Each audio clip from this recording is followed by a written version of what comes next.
Okay, so the Resident Evil 4 remake looks better with each trailer. I'm sure we're all reeling after the latest reveal showing how Louise is going to have a much larger role in the story, and Ashley will show off more mind control than we got previously. One thing that seems to be staying the same is the Plagas, the parasitic infection being controlled by the leader of the Los Illuminados, Osmond Sadler. We all remember these things popping out of villagers' heads and scaring us half to death, teaching us that headshots may not be the best way to take out our enemies anymore, adding that little risk-reward factor to every gunfight.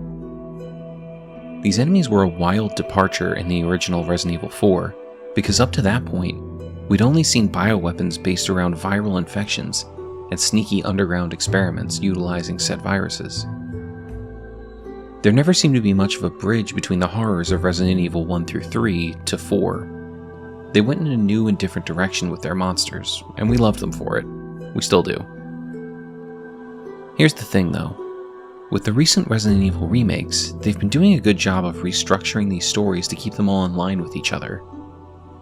If we consider the Resident Evil remake for GameCube to be the start of this RE timeline, which all of the dignified RE fans clearly do, the game is a masterpiece and should never be forgotten, then we're looking at a full series of remakes that flows fairly seamlessly into each other.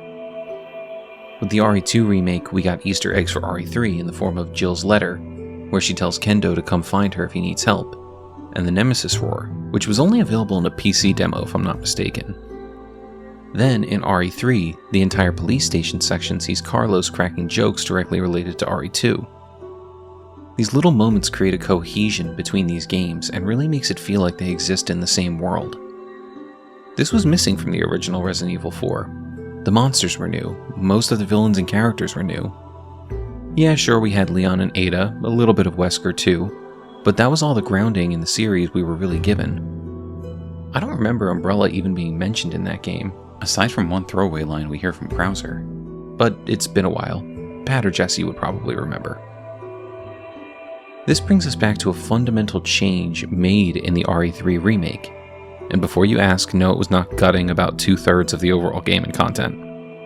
It was a change made to the Nemesis that bridges the gap between Resident Evil 3 and Resident Evil 4.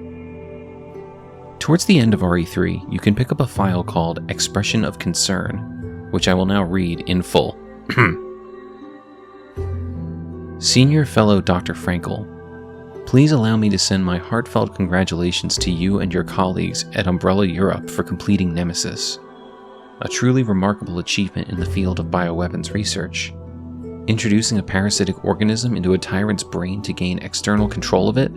How can I not marvel at such a wild idea? However, from a medical perspective, I must emphatically state my disapproval of this shift away from established Umbrella policy. By turning to the use of parasites, you're setting a dangerous precedent.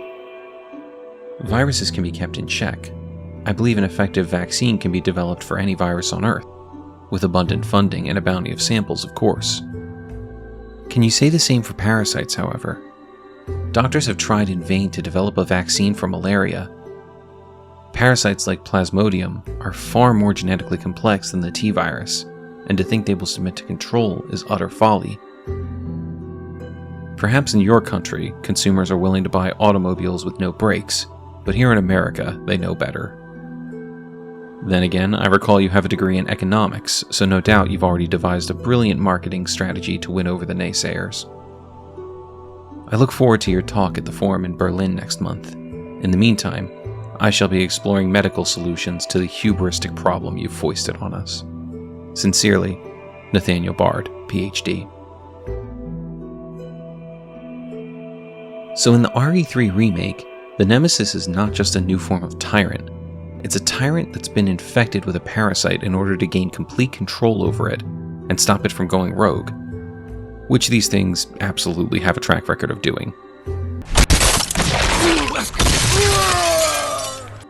What's the most famous parasite in the Resident Evil universe and would be the perfect bridge for connecting the games? The Plagas. I always thought it was weird that Osmond Sadler was just some guy who somehow had knowledge of the Plagas, but was also a gifted enough scientist to facilitate the development of not only bioweapons infused with the parasites, but also dominant versions of the parasites that would grant their user control over the non-dominant versions. His name also solidified him as an outsider to the Spanish community he infiltrated. There's no background on this guy whatsoever before he came to this village, tricked Ramon Salazar into thinking he was a holy man, and started excavating to find the plagas. With the knowledge that this Dr. Frankel at Umbrella was working on parasitic control, and even incorporated it into the Nemesis project, it opens up an opportunity for the Resident Evil 4 remake to be better integrated into the overall remake storyline.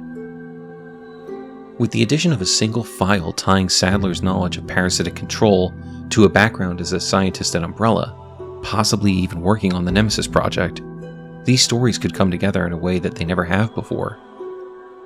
This would also give Leon a personal vendetta against Sadler. Seeing the remnants of Umbrella cause havoc around the world would make Leon come across as less of an action hero spy and more like that rookie cop determined to bring Umbrella to justice. This is all just speculation, but if the trends we've been seeing in the RE remakes up to this point continue, I'm willing to bet our retread through Ganado territory is going to provide additional context that the original game didn't. Do you think we're going to get more background on Sadler or connection to Umbrella? If you've got any thoughts on what we should expect come March 24th, let us know in the comments. Also, they said a demo is coming soon. How soon is soon? Can it be today? I think it should be today. Realistically, I'm thinking Thursday.